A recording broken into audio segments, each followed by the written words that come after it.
The cold came early to Harrow's Peak that October. It didn't arrive gradually the way cold was supposed to, easing in on the heels of autumn like an old friend who'd overstayed his welcome somewhere else. It arrived the way bad news always arrives, all at once, without ceremony, in the middle of the night. By the first week of the month, the pines along the ridge were wearing ice like armor, and the single road that connected the mountain town to the rest of civilization had narrowed to a single navigable lane between walls of gray slush. Leo Marsh didn't mind the cold. He hadn't minded much of anything for the past 3 years. He existed, largely, in the same flat emotional register that soldiers learn to sustain in the field, a kind of functional numbness that keeps the hands steady and the breathing even when everything behind the eyes is screaming. He was 35 years old and looked 50 on his worst days, which were most days. The lines carved into his face had nothing to do with laughter. His hands, broad and scarred across the knuckles, were the hands of a man who had done things in the dark that the daylight could never fully wash away. He'd come to Harrow's Peak after his discharge the same way a stone comes to rest at the bottom of a river, not by choice, exactly, but by the path of least resistance, carried by the current of grief until the current ran out. He worked as a forest ranger, a job that required almost no human interaction and rewarded the kind of solitary vigilance that had once kept a 6-man Special Forces unit alive in the Kandahar Valley. Now it kept the pine beetles out of the western ridge and the poachers away from the elk calves in spring. It was not the same thing. Leo knew it was not the same thing, and some nights, when the nightmares rolled in like the tide, and he sat rigid on the edge of his cot with his heart slamming against his ribs at 200 beats per minute, he permitted himself to acknowledge that it would never be the same thing, and he would never be the person he had been before the mission that had killed every man he'd ever called brother. He didn't go into town often. He went when the pantry dropped to bare shelves and the satellite radio batteries died. He went in, got what he needed, and came back. That was the arrangement he had with Harrow's Peak, and the town seemed content to honor it. It was on one of these necessary, joyless supply runs in early October that Leo Marsh first saw Rex. The Harrow's Peak Animal Control Facility occupied a low concrete building on the eastern edge of town, wedged between a defunct auto shop and a chain-link fence that somebody had once strung with festive tinsel and apparently never removed. The tinsel had gone gray and matted with weather, flapping listlessly in the mountain wind. Leo would not have stopped at all, except that his truck had thrown a belt 2 blocks back, and he was waiting for old Hector from the garage to come out with his tools, and there was nothing to do but stand on the frozen sidewalk and watch the world do very little. That was when he heard the sound. It wasn't a bark. It wasn't whining or howling. It was something between the two, a low, sustained vocalization that carried an emotion and it's so unmistakable that Leo felt it land in the center of his chest like a fist. It was the sound of something that had given up, not in the dramatic way people imagined, not the sound of screaming surrender, but in the quiet, terrible way of a living thing that had simply stopped expecting anything from the world. He went inside. The facility was understaffed and overheated in the way only underfunded government buildings manage to be simultaneously miserable in all possible directions. A harried woman at the front desk told him they were closed to visitors today. There was a euthanasia procedure scheduled that afternoon, and the staff needed to prepare. She said it without particular emotion, the way people say things they've had to say too many times. "How many?" Leo asked. "Just the one," she said. "The shepherd in the back. We've got the paperwork." Something in Leo's chest tightened into a knot he hadn't felt in years. "I want to see it."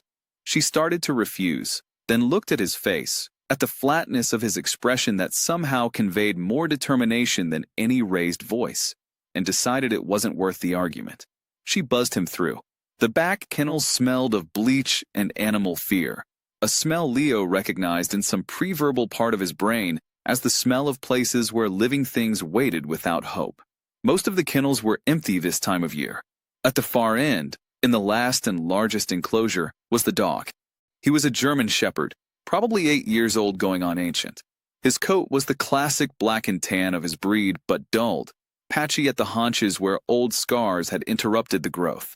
His left rear leg bore a long, raised welt of healed tissue, not an injury from a fight. Leo noted immediately, but from shrapnel. He knew the difference. He'd seen the same pattern on men. The dog sat in the exact center of his kennel, not pressed against the back wall in fear, not pacing the perimeter in agitation, just sitting, perfectly still, regarding the middle distance with an expression of absolute, resigned dignity that Leo found almost unbearable to look at. There was a tag on the kennel door. Leo read it.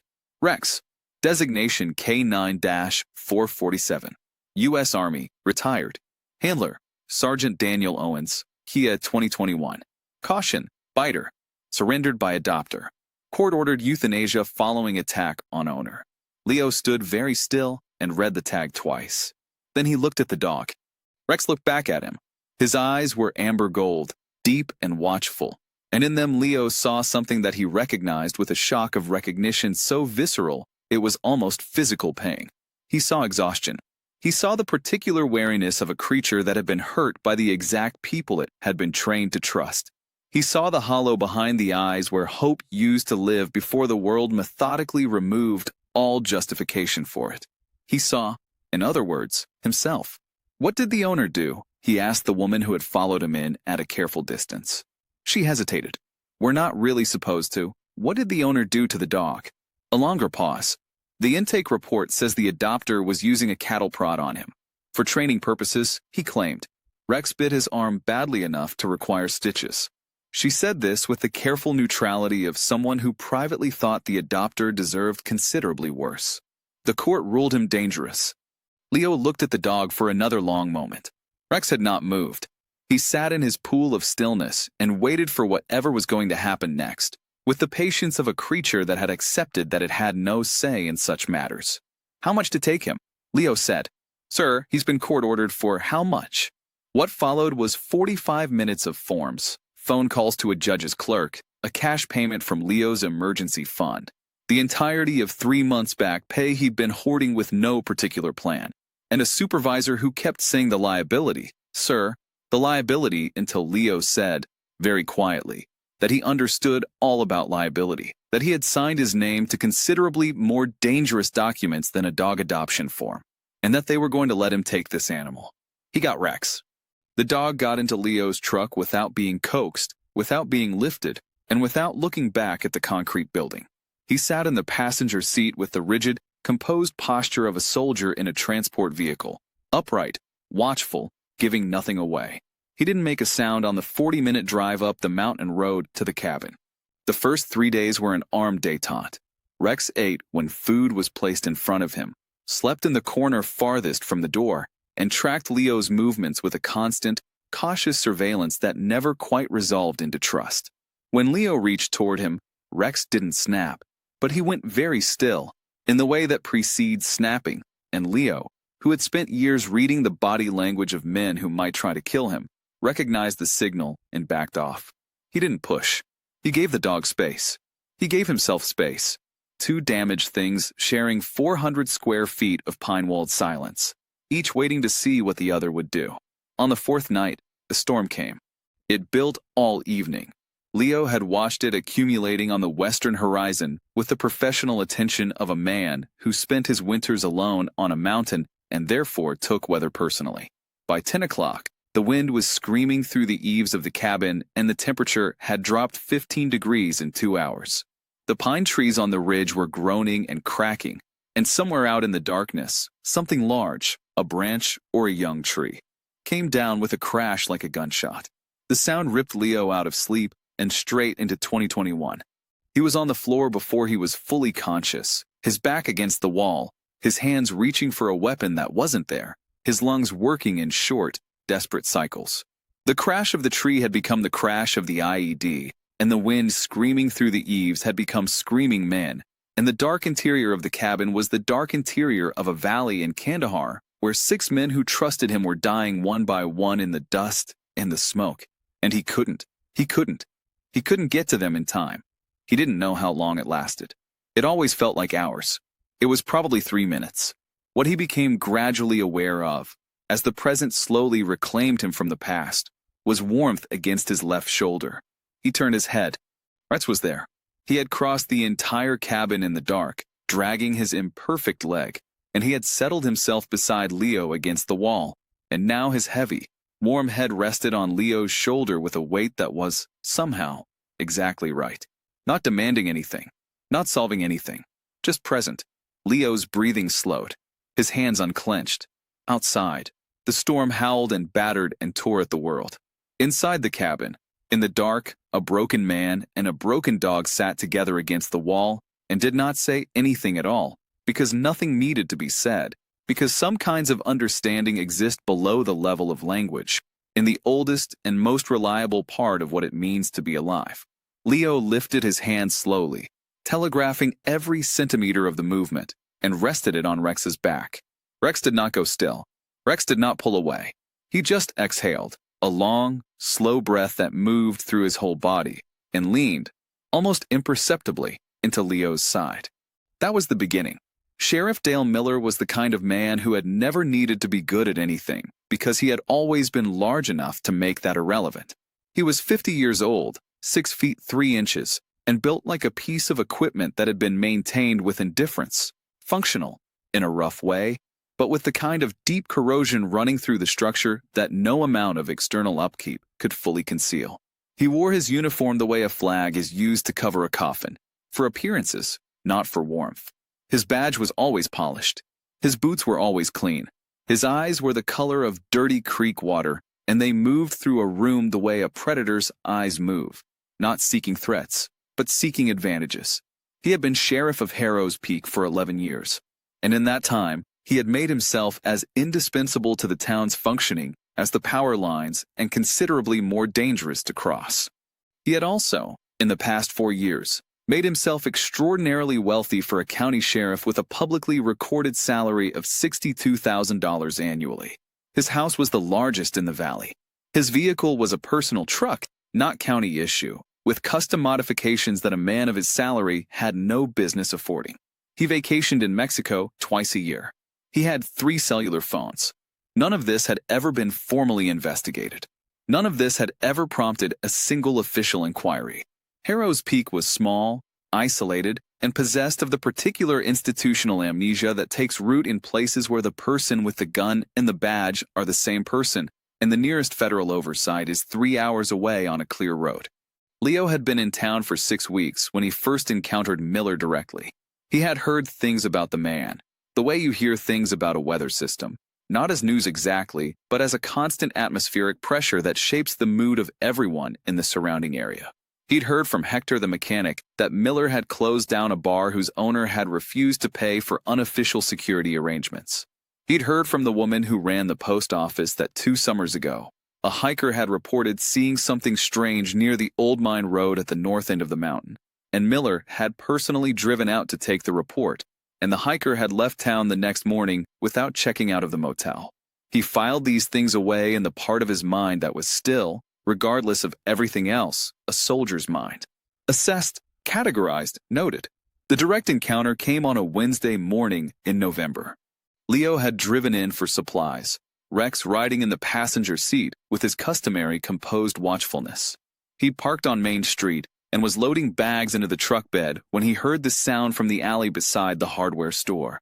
A short, wet impact followed by a high, thin cry of pain. He walked around the corner. Miller was in the alley, in full uniform, boot drawn back for a second kick at a gray tabby cat that was pressed against the wall of the building with its ears flat and its eyes wide with shock. There was blood on the cat's side. Miller's face wore an expression of mild, idle satisfaction, the expression of a man engaged in something he considers entirely normal and mildly pleasant. He looked up when Leo appeared. His expression didn't change. "Nothing to see here, Ranger," he said. "Stray animals are a public health concern. Town ordinance." Leo looked at the cat, then at Miller, and said, with complete stillness, "Walk away from the cat." Miller smiled with his mouth only. "Son, I don't believe you understand how things work in this town." "Walk away from the cat," Leo said again, in exactly the same tone. What happened next was very fast. Miller crossed the distance between them and struck Leo across the face with an open hand. Not a punch, not an assault in any technical sense that would leave a definitive mark or require a report, but a slap that was designed to establish a hierarchy in the clearest possible physical terms. A message, not an injury. This is where you stand. Leo did not move. He absorbed it the way a wall absorbs a thrown stone, taking the impact, giving nothing back. His hands remained at his sides. His expression did not change. He had been hit harder than this in training, much harder in the field, and the pain was a small, familiar thing that his nervous system filed and dismissed. What he felt instead, in the slow, hot territory below the numbness, was a rage so clean and focused it almost felt like clarity. He didn't act on it. He had learned, at considerable cost, the difference between the rage that protects and the rage that destroys, and this was not the time for either. Behind him, from the direction of the truck, came a sound. It was not a bark. It was not growling in the conventional sense. It was a very low, very sustained sound from deep in Rex's chest. A subterranean rumble, like tectonic plates shifting, and it was directed at Miller with the absolute, undivided attention of 8 years of military training and 3 weeks of watching a man who had become the fixed center of Rex's entire world get struck across the face. Miller looked at the dog. Something moved briefly behind his eyes. Not fear, not exactly, but the flicker of a calculation being rapidly revised. "Enjoy the mountain air, Ranger," Miller said pleasantly. He smoothed the front of his jacket and walked back toward Main Street. At the corner, he paused without turning. "Keep that broken-down mutt on a leash. Next time I see him loose, I'll put him down as a stray. Town ordinance." He turned the corner and was gone. Leo stood in the alley for a moment. The tabby cat, presumably sensing that the immediate danger had passed, had dragged itself to the far end of the alley and disappeared beneath a dumpster. Leo breathed in once, slowly, through his nose. When he got back to the truck, Rex was sitting with every muscle in his body drawn tight as wire, his amber eyes fixed on the corner where Miller had disappeared. The rumble had stopped, but the attention had not. Leo had seen this kind of focus before, in the field, in the seconds before something irreversible happened. "I know," Leo said quietly. Rex turned to look at him. There was something in the dog's eyes, something steady and certain, that Leo had no word for except recognition, as if Rex had just filed something important and intended to keep it filed. 3 days later, the rumor reached Leo through the dispatcher's radio. A man had gone missing in the mountains.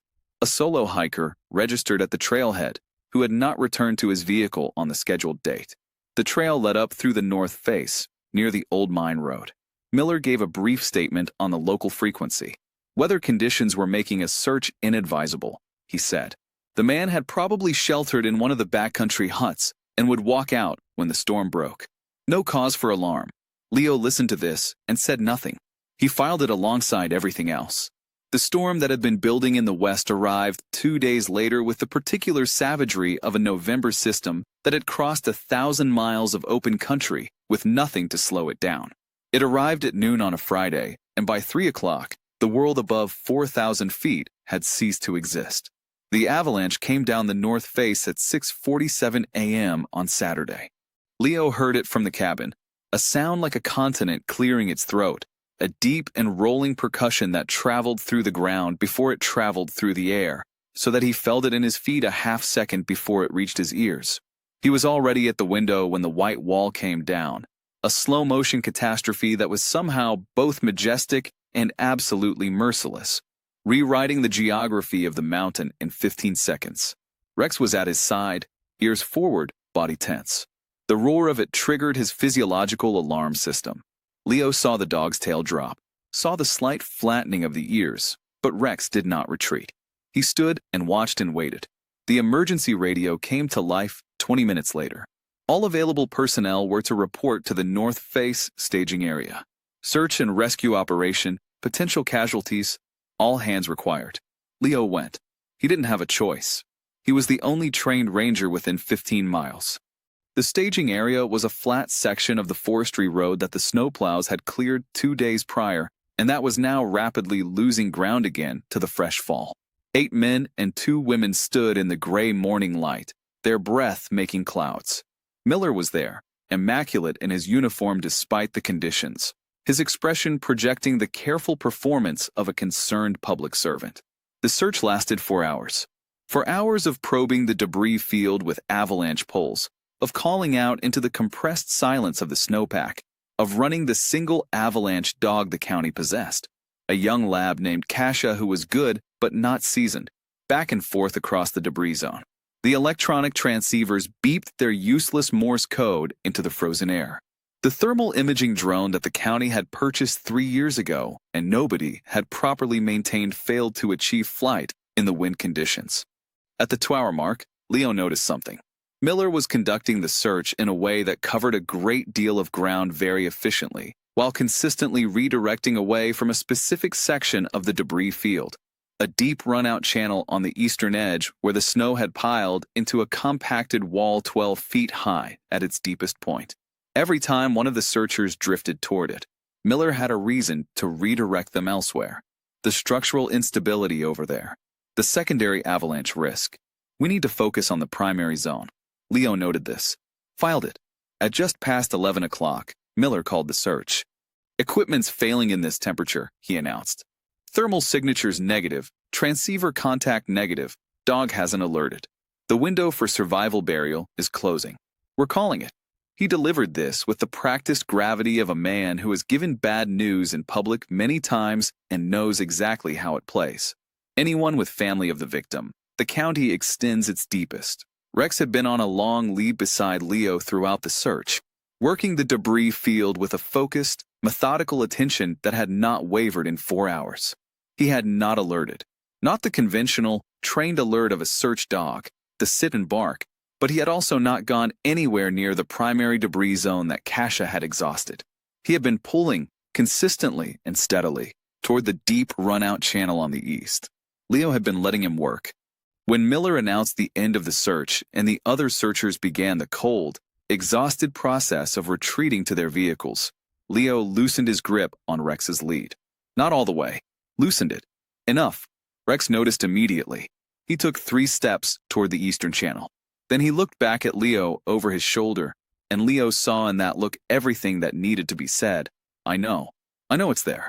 Let me go? Leo let go of the lead. Rex moved. Not running. The footing was too treacherous for running, but at a fast, purposeful walk that brooked no argument with the terrain. His left leg placed awkwardly in the deep snow, but he compensated without slowing, without flinching, because whatever was happening in the 150 centimeters of compacted snow in front of him was more important than the protest from his damaged leg. Rex, come back, Leo called, for the benefit of the audience, and went after him. Ranger Marsh. Miller's voice, sharp and cold. Call your animal in. Search is concluded. Leo kept walking. He reached the edge of the deep run-out channel and looked down into it. Rex was already 12 feet below him, working the face of a compacted wall of snow and ice with his forepaws. Not the scratching, exploratory motion of a dog following a scent, but the deep, determined digging of a dog that has found something and is going through the snow to reach it. His nails raked the ice and came away red. He dug harder. Rex. Leo went down the slope on the seat of his pants, not caring about the cold or the wet, and reached the dog's level. Rex's front paws were bleeding freely now, the bright blood shocking against the white, melting into the ice in small, star-shaped patterns. But the dog did not slow. His breathing was a steady, rhythmic effort, each exhale a puff of steam that vanished in the gray air, and his eyes were fixed on the wall of ice in front of him with an attention so total it seemed to exclude everything else in the world. Behind Leo, he heard Miller coming down the slope. He heard the creak of a holster being unsnapped. That dog is interfering with a concluded official search operation, Miller said. His voice had changed. The performance of concern was gone. What was underneath it was flat and cold as the ice at their feet. I'm authorized to put down any animal deemed to be. Put your weapon away, Leo said, without turning around. This is your last. I said put it away. Leo turned and put himself squarely between Miller and Rex, and he looked at Miller with the eyes of a man who has stood between armed men and the thing behind him before, and Miller, who was a predator but not a fool, saw something in those eyes that made his trigger finger hesitate. It was in that instant that Rex's bleeding paw caught the edge of a wooden board, part of a broken fence post, half buried in the debris, and he seized it in his teeth and pulled. The board shifted. Snow cascaded inward from the edges of the cavity it had partly been sealing, and from inside the cavity came sound. Not words, not a shout, a sound, a wet, broken inhalation that was barely more than a vibration in the air. That was the most unmistakable sound in the world. A human being breathing. Leo dropped to his knees and dug. He dug with his hands, not thinking about the cold, not thinking about Miller above him or the blood Rex was leaving on the ice or anything else in the world except the space in the snow below the broken board where a person was trying to breathe. He dug for 3 minutes that felt like 3 hours, and when he finally cleared enough of the debris to get both hands under his set of shoulders, he pulled. The man came out of the snow the way a thing comes out of the earth, slowly, with the gravity-defying effort of something being born against resistance. He was wearing a dark parka, crusted with ice, one sleeve half torn away to reveal a forearm that was nearly black with bruising and cold. His face was barely visible above the frozen collar of his jacket. But his eyes, when Leo turned him over and cleared the snow from his face, were open, not focused, not coherent, but open, alive. Rex pressed his bleeding muzzle against the man's cheek, a touch as precise and deliberate as a diagnosis, and made a very soft sound low in his throat. Not distress, not aggression, but something closer to a greeting. As if he had been expecting to find this particular person and was quietly, intensely relieved to have been right. Behind Leo, he heard Miller's breathing, rapid, thin. He heard the crunch of boots in snow. He did not turn around. He kept his eyes on the man in front of him and his hand on Rex's collar. And he said to Miller, in a voice perfectly designed to carry without being a shout, "There are 8 other officers at the top of that ridge who can see us right now." A long silence. The wind moved through the pines and tore away the silence in ribbons. The boots crunched twice more, then stopped, then retreated. Leo looked at the man in his arms. Alive, barely.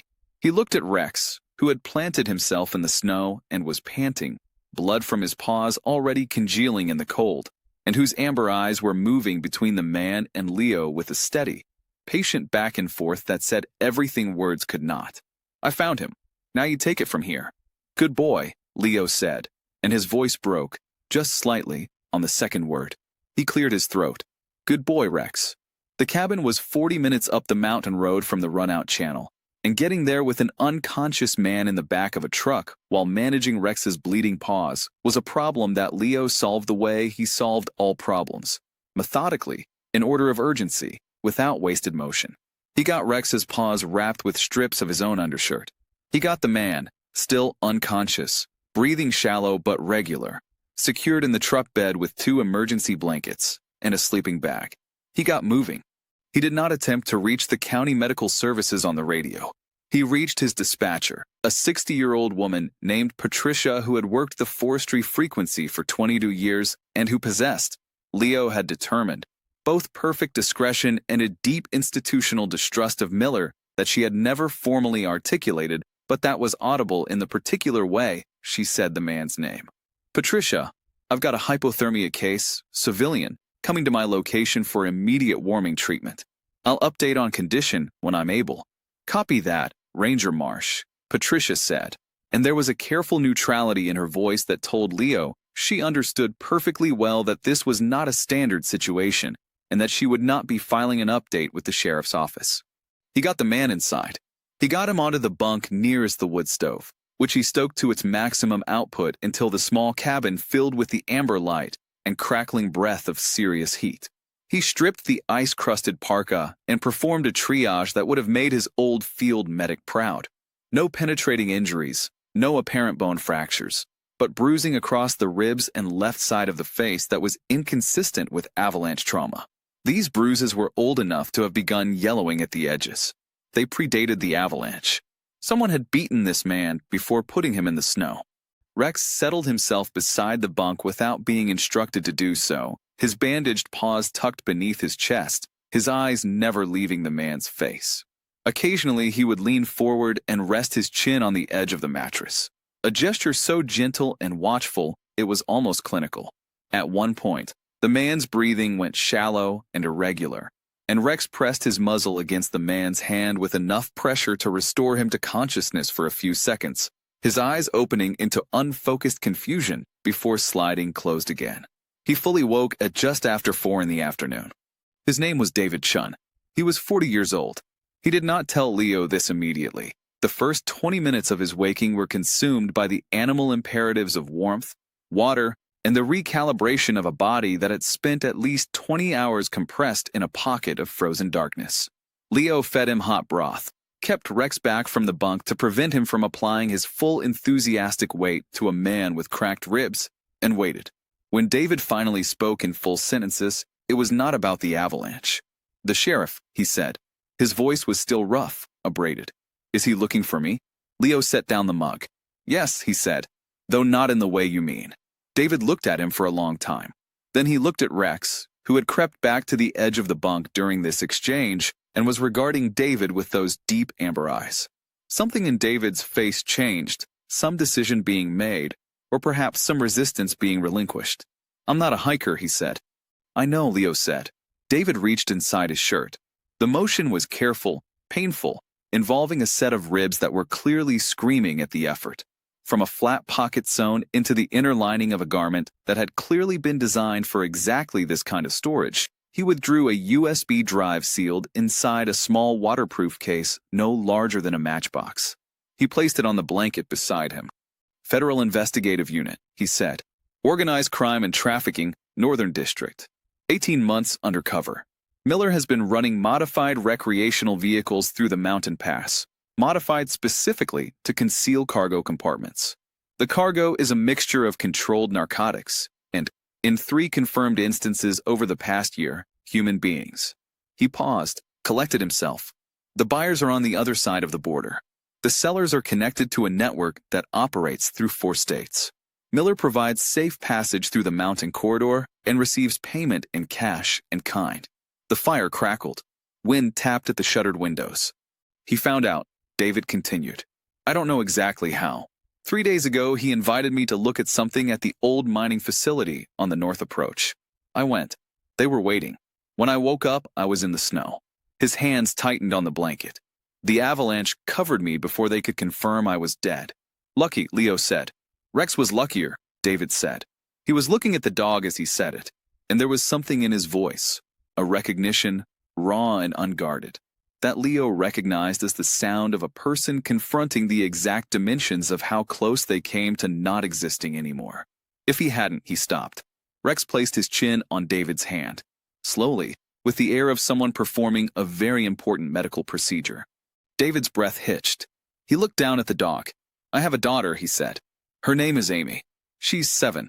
He stopped again, and this time the stop was different, not controlled, not tactical. Just the sound of a parent who has stared at the floor of the world and thought, "I might not be there. She has some challenges. She doesn't connect easily with people. Her mother and I." He stopped a third time, and this time he didn't continue. Rex began very slowly, very gently, to lick the back of David's hand. Not frantically, the single-note reassurance of a dog who smells distress and is attempting to address it. Just patiently, quietly, with the focused attention he brought to everything. David looked at this for a moment, and then something in his face that had been held rigid for a very long time, possibly for 18 months, possibly longer, came quietly apart, and he covered his eyes with his free hand, and Leo looked at the fire and gave him the privacy of it. Outside, the wind had shifted. It was coming from the northwest now, the direction that on this mountain, at this time of year, meant one thing. More snow was coming. They came at 11 p.m. Leo had spent the intervening hours with one eye on the weather and one on the approach road, which was the only road to the cabin and which he could monitor from the western window. He'd tried the satellite phone twice. It connected, routed, and died both times. Whether from atmospheric interference or something more deliberate, he couldn't determine. The radio reached Patricia briefly before it dissolved into static that sounded, to Leo's trained ear, less like weather and more like a jammer. He begun moving furniture against the windows at 10 o'clock. David had objected, weakly, and Leo had said, "You're not wrong. But if you're right, we need to be ready." David had looked at him and then, with the pragmatic acceptance of a man who has spent 18 months in hostile environments, said, "What do you need me to do?" 3 of them came up the road in a dark SUV with the headlights off. Miller had cut the power to the cabin's exterior lights remotely, which confirmed, as if confirmation were needed, that he had access to the county utility control systems in ways that fell considerably outside his legal authority. Leo watched them come up the road by the light of a quarter moon that kept appearing and disappearing behind the overrunning cloud cover, and he felt the cold, focused clarity that had kept him alive through 3 tours settle over him like a familiar coat. Rex was at his side. He'd known they were coming for 40 minutes. The soft, sustained attention had shifted at 10:20 p.m., his nose working the air from the gap beneath the door, his body oriented toward the western approach with an absolute precision that Leo had learned to trust without question. "Easy," Leo murmured, his hand light on Rex's back. "Easy." Rex trembled. Not with fear. The trembling was something else, something compressed and contained, a spring wound to its limit waiting for the moment to release. His ears were sharp and forward, tracking sounds below the threshold of human hearing. The first shot hit the cabin wall 6 inches above the western window at 11:04 p.m. The sound was like the world tearing. It was not a warning shot. It hit too close to the window for the geometry to work as warning. It was a calibration, testing the distance, testing whether anyone inside would return fire and reveal their position. Rex hit the floor before the sound fully registered. Leo saw it in his peripheral vision, the beautiful trained response of a military working dog, drop to cover, assess, and saw it turn immediately into something else. Rex on the floor of the cabin, 3 seconds after the shot, was not the composed K9-447. He was a dog with his tail clamped between his legs and his body pressed to the boards as if trying to pass through them, his breath coming in short, rapid cycles, his eyes unfocused. The PTSD response, automatic, neurological, beyond discipline or will, had fired the instant the concussive crack of the rifle entered his nervous system. "Rex!" Leo went to his knees beside the dog. Another shot hit the far corner of the cabin, higher this time, and Rex flinched with his entire body, a full-body contraction of fear. "Rex, look at me." The dog's eyes moved to his face. Unfocused, terrified, but moving. "I know," Leo said. He kept his voice below the wind. "I know what this sounds like. I know where it takes you. But you're here. You're in this cabin. You're with me." A third shot, this one hitting the door with a sound that shook the frame. Through the floor, Leo felt the vibration of boots on the porch stairs. He was out of time. He moved to the door and braced against the wall beside it. And for the next 8 minutes, the darkness in the cabin was full of sounds that he had spent 3 years trying to forget, and that now, with the cold precision of necessity, he let back in. The crack of wood giving way, the controlled chaos of close-quarters defense, the weight of another person's body as a decision is made in real time with no room for error. He was doing well. He was holding. Then the fourth man, who had circled around, who Leo had not seen because he'd been focused on the 3 from the front, put a round through the south wall that found Leo's left arm at the shoulder. He went down, not out. The pain was a white, comprehensive alarm that did not, quite, short-circuit consciousness. But he was on one knee, his right hand pressed to his left shoulder, and the warm, spreading certainty of the blood told him that the math had changed in ways that were not favorable. From the corner of the room, David called his name, and Leo tried to respond. And what came out was something that was not exactly a sentence, but that contained the gist of reassurance. It was in this moment that Rex stopped trembling. It happened the way the sky changes before a storm, a shift so total and rapid that it was difficult to identify the precise instant of transition. One moment Rex was pressed to the floor, every muscle contracted in the grip of a fear response that had its roots in an explosion in a compound in Helmand Province 6 years ago. The next moment, he was standing. He was looking at Leo, at the dark wet spreading across Leo's shoulder, at Leo on one knee with his hand pressed to the wound. The fear was still there. Leo could see it, the high tension in the hindquarters, the ears cycling between back and forward. The fear was still in Rex's body like a fire burning in a house. But something else was burning now too, something older and deeper and stronger than the fear. The same thing that had made him dig through the ice with bleeding paws until he found a man who was almost dead. The same thing that had made him cross a dark cabin on a damaged leg to rest his head on a man having a nightmare. The same thing that had no human word for it except perhaps the oldest one, loyalty. Rex moved to the back window of the cabin. He looked at it. He looked at Leo. He looked at the window again. "Go," Leo said. He didn't know if he said it out loud or just in the language they developed over 6 weeks of shared silence. It didn't matter. Rex understood. He went through the window, not the glass. Leo had shuttered it, and the shutter had a gap where the latch didn't seat properly, a gap that no human could have used, but that a determined dog who had measured every square centimeter of the cabin in his daily patrols could navigate. He was gone into the howling dark between one heartbeat and the next. What happened outside the cabin in the following 12 minutes was assembled afterward from physical evidence and the confused, somewhat incredulous accounts of the men involved. The man on the eastern side of the cabin, a heavy-set individual who worked for Miller as a contract security consultant and who possessed both a loaded rifle and the reasonable confidence that no armed response was going to emerge from a cabin containing one injured man and a dog, became aware of Rex's existence approximately 2 seconds before Rex made his existence unmistakably clear. Rex came out of the snow at full speed with the focused, geometric efficiency of military training applied to a terrain he had mapped with four-dimensional intimacy, and before the man had completed the process of turning, Rex had his rifle strap in his teeth and had used a single powerful rotation of his entire body to strip it away, the strap snapping at the connector point, the rifle spinning into a snowdrift 12 feet away. The man attempted to draw a sidearm. Rex put him in the snow, not with his teeth, not a bite, not an injury, but the precise application of 85 pounds of dog at speed against a center of gravity, executed with the economy of a chess move that has been planned 4 moves ahead. The man went down into the snow and was sitting in it, approximately 18 inches deep and unable to get traction, when Rex had already left for the north side of the cabin. The second man went almost identically. The third, more alert, fired twice in Rex's direction, and Rex, who heard the shots and felt the old terror fire through him like electricity, kept moving anyway, because Leo was bleeding on the floor of the cabin and there was nothing in the world that outweighed that fact.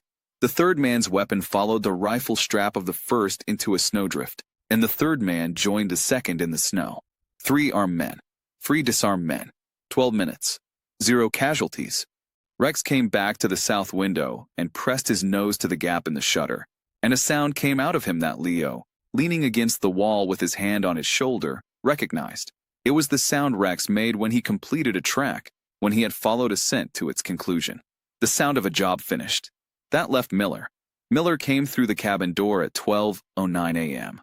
He came alone, which was itself a testament to the comprehensive rearrangement of his tactical situation that had occurred in the previous 12 minutes. The 3 men who had been meant to be flanking him were instead sitting in snowdrifts at varying depths, unarmed and deeply unhappy, in temperatures of approximately -20 degrees Celsius. He had heard them shouting.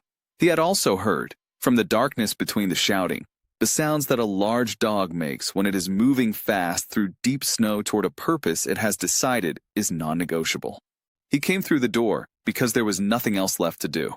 He came with his service weapon drawn and his face wearing an expression that had finally shed all pretense of authority and was now simply the face of a frightened, dangerous man who has decided that elimination is preferable to exposure. "You had to play hero," he said. He was looking at Leo, who was propped against the east wall, pale and composed, his right hand visible and empty. David was behind him, lower, blocked partially by the bulk of the wood stove. "Both of you. For what?" "For a dog."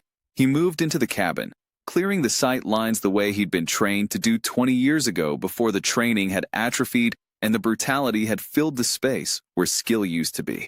"The drive." "Where's the drive?" "Miller," Leo said. "There's a thing you should know about this cabin."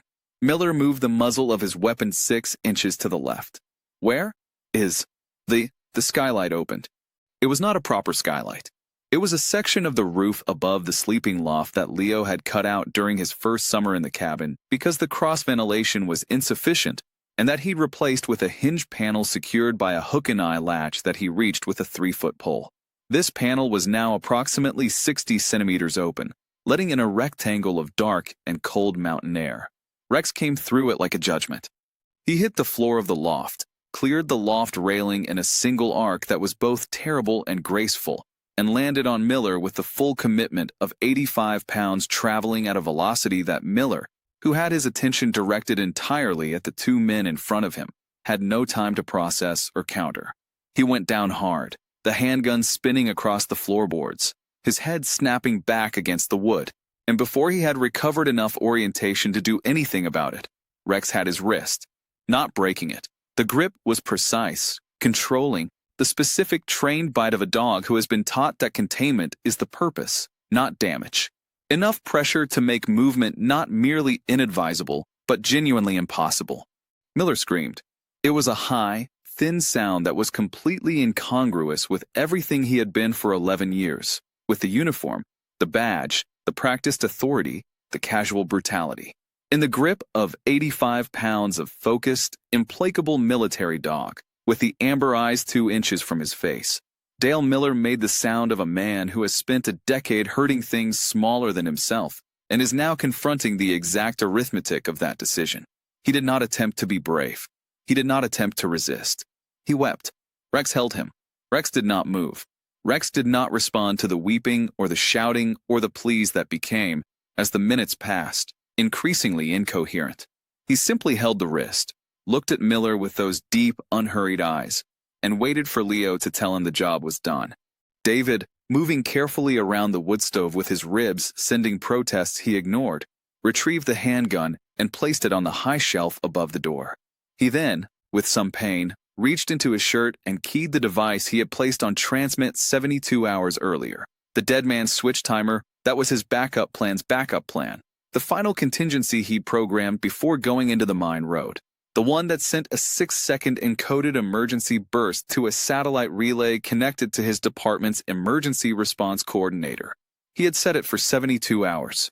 It fired at exactly 12:18 a.m. The first state police helicopter arrived at dawn.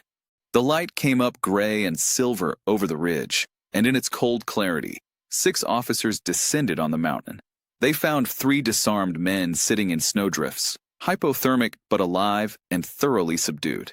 They found a former county sheriff sitting on the floor of a forest ranger's cabin with his wrist bandaged by the same ranger who had watched him assault a tabby cat 3 weeks prior. They found a federal investigator with cracked ribs who pressed a waterproof USB case into the hands of the first plainclothes officer and said 4 words with absolute precision. This is the evidence. They found Rex sitting beside Leo, close enough that their shoulders touched, watching the proceedings with the patient, proprietary attention of a dog who has decided that this particular human is his responsibility and intends to maintain that position indefinitely. His bandaged paws were bright with new dressings that Leo had applied at 3 a.m. when the adrenaline had thinned enough to remember that his dog had been bleeding in the snow for 12 hours. Miller was cuffed and walked to the helicopter. He did not look back at the cabin. Rex watched him go with those amber eyes, tracking the retreating figure until the helicopter lifted and banked south and disappeared over the ridge. Then he turned, walked the 3 steps back to Leo, and sat down against his leg. Leo looked down at him for a moment. Then he put his hand on the dog's head, very carefully, the way you touch a thing you are afraid of losing. Rex leaned into it. The wind had died with the dawn. The mountain was very quiet and very white, and the light on the snow was the precise gold of new things that have not yet been touched. In the state police helicopter going south, David Shun closed his eyes and breathed, and thought about a 7-year-old girl with a gap between her front teeth who did not easily let people in, who would be at school right now in the city, who had kissed him goodbye 3 weeks ago without looking up from her book, and who he had been terrified, in the dark under the snow, he would never see again. He breathed, and breathed, and breathed, and let himself, for the first time in 18 months, think about what came next. Spring came to Harrow's Peak the way it always came to high mountain country. Reluctantly, in stages, with occasional contemptuous relapses into cold that reminded the lower elevation residents not to get ahead of themselves. But it came. The first week of May, the south-facing slopes were bare and dark and wet, the snowmelt carving new channels through the pine duff, the ground releasing the smell of 6 months of compressed winter into the warming air. The creek at the base of the property ran loud and brown and cheerful. The pines were putting out the fresh, almost fluorescent green of new growth at their tips. David brought Amy up on a Saturday. He had healed faster than expected. The ribs had objected to the timetable, but his body was stubborn and his motivation was considerable.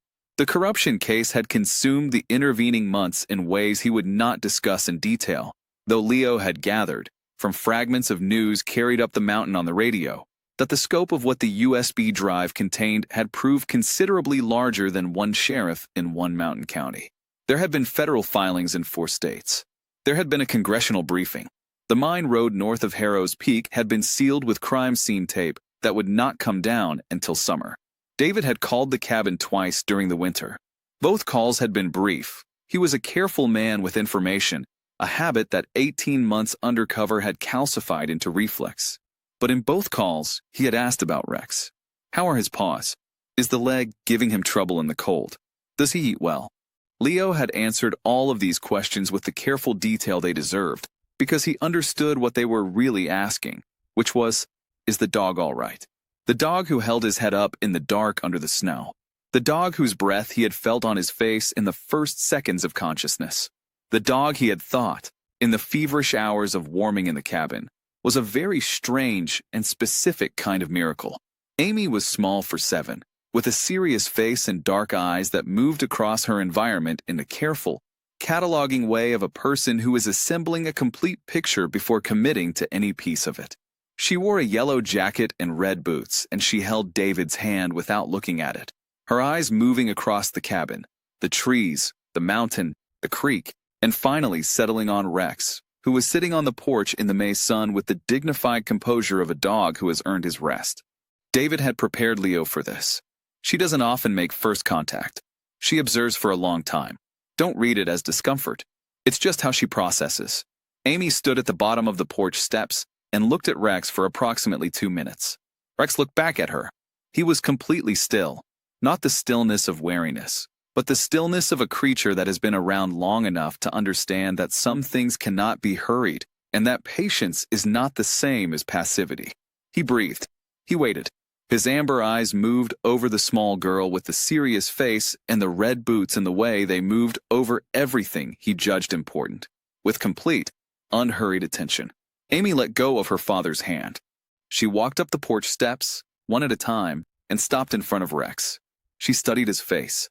She studied his bandaged leg, from which the last of the winter dressings had only recently been removed. She studied the small silver scar on his muzzle where the ice had cut him in the run-out channel in November. Then she sat down on the porch boards beside him, crossed her legs, and put her arms around his neck. Rex was absolutely still for 1 second. Then he turned his head, slow and careful, and rested his chin on the top of her head, and exhaled. Leo stood at the porch railing and watched this, and felt something he had not felt in a very long time. Not the numb absence of pain, which he had sometimes mistaken for peace, but actual peace, which was a different thing entirely. It was warmer. It was less quiet. It moved, the way warm things move. David stood beside him. Neither of them spoke for a while. She hasn't done that, David said finally. With anyone. Not since her mother. He cleared his throat. Not since before. Leo nodded. He watched Rex and Amy on the porch boards, the dog bearing the weight of the small arms around his neck with a tenderness that was, he thought, as close to deliberate as anything an animal could achieve. Amy's face was pressed into the thick fur of Rex's neck, and her small shoulders had lost whatever tension they'd been carrying up the mountain road, and she looked, in this moment, the age that 7 actually is, which is younger than it often gets to look. I thought I was rescuing him, Leo said. It wasn't the first time he'd thought it, but it was the first time he'd said it out loud. From the shelter. When I paid for him. I know, David said. He was already doing the work. Leo paused. The whole time, he was already doing the work for both of us. Rex lifted his head from Amy's hair and looked at Leo directly, the way he sometimes did, that long, amber-eyed regard that contained so much more than the scientific literature on canine cognition was willing to formally endorse. Leo looked back. 3 years of bad nights. 3 years of eating alone, and working alone, and existing in that flat, gray register of a man who has survived something he was not sure he deserved to survive. The nightmares had not stopped. They would not stop. He knew this. Would probably never fully stop, but they had changed their character. They had become survivable in a way they had not been before, because now when he came out of them there was a warm weight against his side and a slow breath in the dark, and the amber eyes finding his face with the patience of a thing that has decided to stay. He had thought he was rescuing a dog. He understood now what had actually happened, which was something much more mutual and much less reducible to a simple transaction. They had found each other on the edge of a particular kind of darkness, and they had, by some grace neither of them had earned or expected, pulled each other back. Not fixed, not cured, but back, present, in the world. And the world, as it turned out, still contained the smell of pine in May, and the sound of snow melt in the creek, and a small girl in red boots with her arms around a dog's neck, and a man who had come back from the ice to see his daughter again, and the sun on the south-facing slope, and the new green at the tips of the pines, and all the 10,000 ordinary miraculous details of a morning that was not, against considerable odds, cancelled. Rex huffed once, low and soft, and put his chin back on Amy's head. Amy smiled. It was a small smile, private, not directed at any of the adults watching from the railing. It was the smile of a person receiving something that answers a question they hadn't known they were asking. Leo turned away from the railing and went inside to make coffee, because some moments are better witnessed from the corner of one's attention than stared at directly. He put the kettle on the stove. He listened to the sound of Amy's voice drifting through the open door. Not words, exactly, just sound. The murmur of a child beginning to trust the particular music of that. He thought, I had nothing left. I was certain I had nothing left. He thought, and then this. Outside, in the May sun, on the old pine boards of the porch, Rex held very still and let himself be held, and was, in whatever way a dog can be, content. Some stories begin with a gunshot in the dark and end in the snow. Some begin with a cage and end in the sun. Some begin with two broken things finding each other in a world that had run out of room for either of them, and end, against all probability, with the word enough. Rex taught Leo that. Leo never forgot it.